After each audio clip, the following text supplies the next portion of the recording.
ಮಾವಯ್ಯ ಯಾಕೋ ಕೋಪ ಮಾಡ್ಕೊಂಡಿದ್ದಾರೆ ಅನ್ಸುತ್ತೆ. ಅವ್ರ ಕೋಪಕ್ಕೆ ಕಾರಣ ಬೇಕಾರತ್ನಿ. ಅಕ್ಕ, ಮಗ ಸೊಸೆ ಇಬ್ರು ಬಂದಿದ್ದಾರೆ, ಬೇಗ ಆರ್ತಿ ತಟ್ಟೆ ತಗೊಂಬಾ. ಅಯ್ಯೋ ಅತ್ತೆ, ಯಾಕವೆಲ್ಲ ಸುಮ್ಮನೆ? ಊರೆಲ್ಲ ಸುತ್ತಾಡ್ಕೊಂಡು ಬಂದಿರ್ತೀರಾ, ದೃಷ್ಟಿ ತಾಕಿರುತ್ತಲ್ವಾ, ಅದಕ್ಕೆ ಕೆಟ್ಟ ದೃಷ್ಟಿ ಹೋಗ್ಲಿ ಅಂತ. ಅಶು, ರತ್ನ, ಹೇಗಿದ್ದೀರಾ? ಪ್ರಯಾಣ ಎಲ್ಲ ಚೆನ್ನಾಗಾಯ್ತಾ? ಚೆನ್ನಾಗಾಯ್ತಮ್ಮ.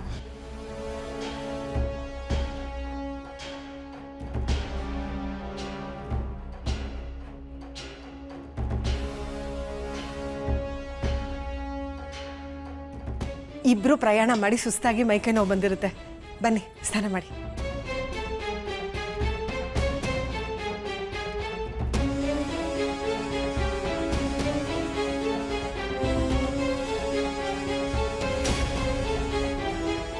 ಮಾವಯ್ಯ ಆಶೀರ್ವಾದ ಮಾಡಿ.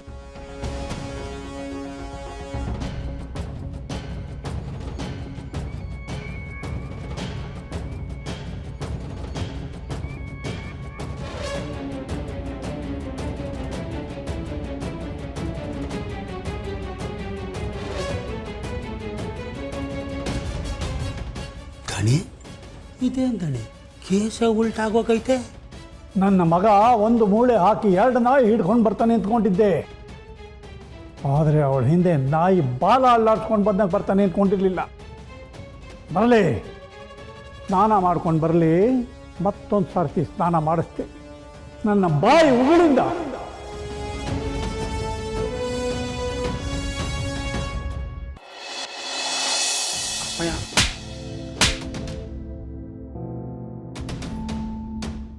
ಮುಚ್ಚ ಬಾಯಿ.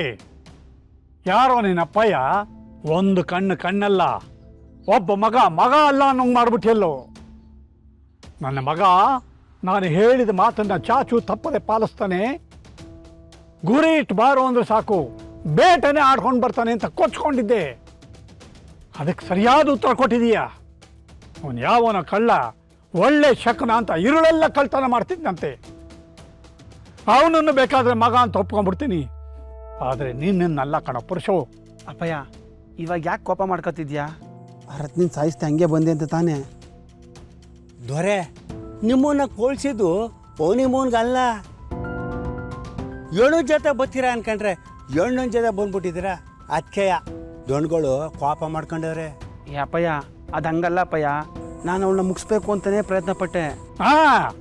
ಹೆಣ್ಣು ಚೆನ್ನಾಗಿದ್ದಾಳೆ, ಅದಕ್ಕೆ ಅನುಭವಿಸೋಣ ಅಂತ ಸುಮ್ಮನೆ ಆಗ್ಬಿಟ್ಯಾ?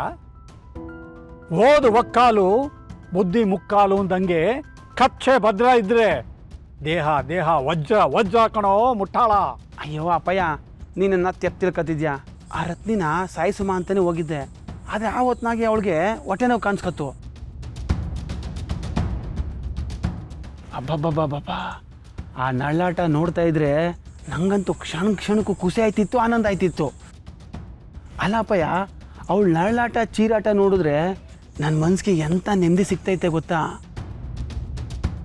ಆದರೆ ಅವಳನ್ನ ಒಂದೇ ಕಿತ್ತ ಸಾಯಿಸ್ಬಿಟ್ರೆ ಆ ಸಂತೋಷ ನೆಮ್ಮದಿ ನಂಗೆ ಸಿಗ್ತೈತಾ? ಆ ರತ್ನಿ ಇರೋ ಗಂಟ ಅವಳಿಗೆ ಹಿಂಸೆ ಕೊಟ್ಟು ಸಾಯಿಸ್ಬೇಕಪ್ಪಯ್ಯ. ಏನಾನ ಅವಳನ್ನ ಒಂದೇ ಕಿತ್ತ ಸಾಯಿಸ್ಬಿಟ್ರೆ ಆ ಶಿವ ಒಂದು 6 ದಿನ 6 ತಿಂಗಳು ಕಷ್ಟಪಡ್ತಾನೆ, ಒಂದು 6-7 ತಿಂಗಳು ಅಳ್ತಾನೆ. ಆದರೆ ಆ ರತ್ನಿ ಇರೋ ಗಂಟ ಅವನ್ನ ಪ್ರತಿದಿನ ಪ್ರತಿ ಕ್ಷಣ ನರಳಾಡಿ ಸಾವಿಗೆ ಮಾಡಿದ್ರೆ ಆ ಶಿವನು ಅಲ್ಲಿ ನರಳಾಡ್ತಿರ್ತಾನೆ, ನಮಗಿಲ್ಲಿ ದಿನ ಖುಷಿ ಸಿಗ್ತಿರ್ತದೆ. ಅದಕ್ಕೆ ಆ ರತ್ನಿನ ಕಿತ್ತ ಏನು ಮಾಡ್ದೇ ಹಂಗೆ ಉಳಿಸ್ಕೊ ಬಂದೀವನಿ.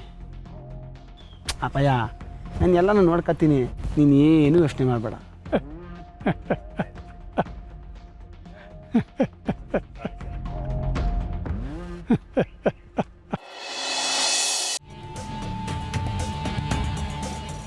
ಯಾವ್ದು ನಾಯ್ಕ್ ಬೇಕು ನೀನು ಅಸ್ತಿ ತಗಬಾ, ಈಗಲೇ ಇಲ್ಲೇ ಬರ್ಕೊಡ್ತೀನಿ. ಆದರೆ ಯಾವುದೇ ಕಾರಣಕ್ಕೂ ಇವಳ ನನ್ನ ಹೆಂಡತಿ ಅಂತ ಒಪ್ಕೊಂಡು ಇವಳ ಜೊತೆ ಸಂಸಾರ ಮಾಡಕ್ಕಿಲ್ಲ.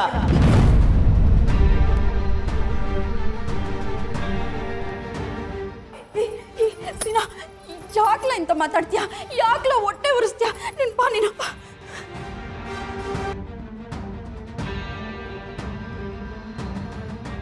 ಮಾವ, ಯಾಕಿದೆಲ್ಲ ಮಾಡ್ತಿದ್ದೀರಾ? ಇಷ್ಟು ದಿನ ಮಾತಾಡಿದ್ದಾಯ್ತು, ಇನ್ಮೇಲೆ ಮಾಡೋದು ಸುಮಾರಿದೆ ಕಣವ್ವ.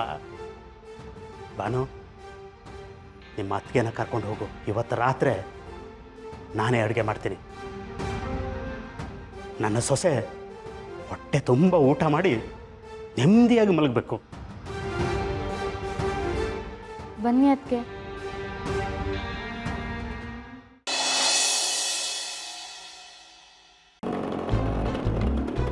ಓ ಅಣ್ಣ, ಓಲ್ಡನ್ ಏನ್ಲ ಗೋಡಂಬಿ? ಏನಣ್ಣ ಈ ಮಾತನ್ನ ನಾನು ನಿನ್ ಕೇಳಬೇಕು. ಅಲ್ಲಣ್ಣ, ಅಂಗಡಿ ಕಡೆ ಹೋಗೋದ್ ಬಿಟ್ಟು ಈ ಕಡೆ ಎಲ್ಲೋ ಹೊಂಟಿದ್ಯಾ? ಇಷ್ಟೊತ್ತಿಗೆ ಅಂಗಡಿ ಬಾಗಿಲು ತೆಗಿಬೇಕಾಗಿತ್ತಲ್ವಾ? ತೆಗಿಬೇಕಾಗಿತ್ತು, ಇವತ್ತು ಹೊಸಿ ಲೇಟಾಗಿ ತೆಗಿಯೋಣ ಬಿಡು. ಹೌದಾ? ಹಂಗಾದ್ರೆ ಈ ಕಡೆ ಎಲ್ಲಣ್ಣ ಹೊಂಟಿದ್ಯಾ? ಆಮೇಲೆ ಹೇಳ್ತೀನಿ. ನೀನು ಹೊಸಿ ನಮ್ಮ ಆಟೋ ರಾಮಣ್ಣಂತ ಹೋಗಿ ಒಂದು ಲಗೇಜ್ ಆಟೋ ತಕಬ. ಯಾಕಣ್ಣ, ಗೋಡನಿಗೆ ಏನಾದ್ರು ಹೋಗ್ಬೇಕಾಗಿತ್ತಾ? ಏಳ್ದಷ್ಟು ಮಾಡ್ಲ ಹೋಗ್ಲಾ? ಸರಿ ಅಣ್ಣ.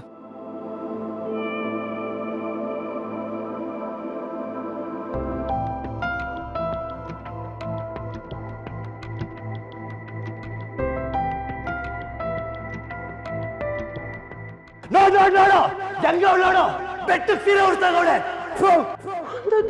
ಅನ್ನಕ್ಕೂ ಪರ್ತಾಡ್ತಾಳೆ ಕಣವ.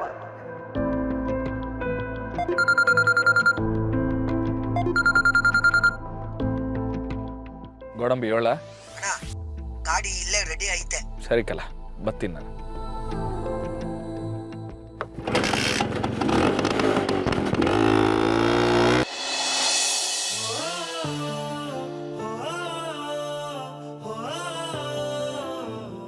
ಬಾರೋ, ಯಾಕವ ಬೇಜಾರು ಮಾಡ್ಕತ್ಯ?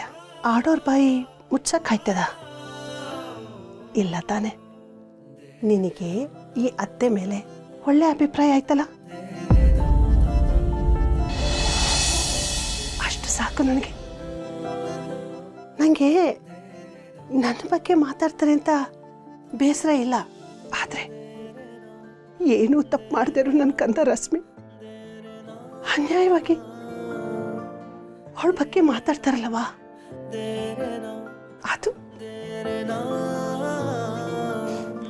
ಅದು ನನಗೆ ಬಹಳ ಸಂಕಟ ಆಗ್ತಾ ಇತ್ತು.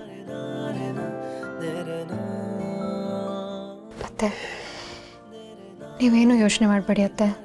ಈ ಮನೆ ಸೇರೋದಕ್ಕೆ ನೀವು 18 ವರ್ಷ ಕಾದಿದ್ದೀರಾ ಅಂದಮೇಲೆ ನನಗೊಂದು ಸ್ವಲ್ಪ ದಿನ ಕಾಯಕ್ಕಾಗಲ್ವಾ ಅತ್ತೆ?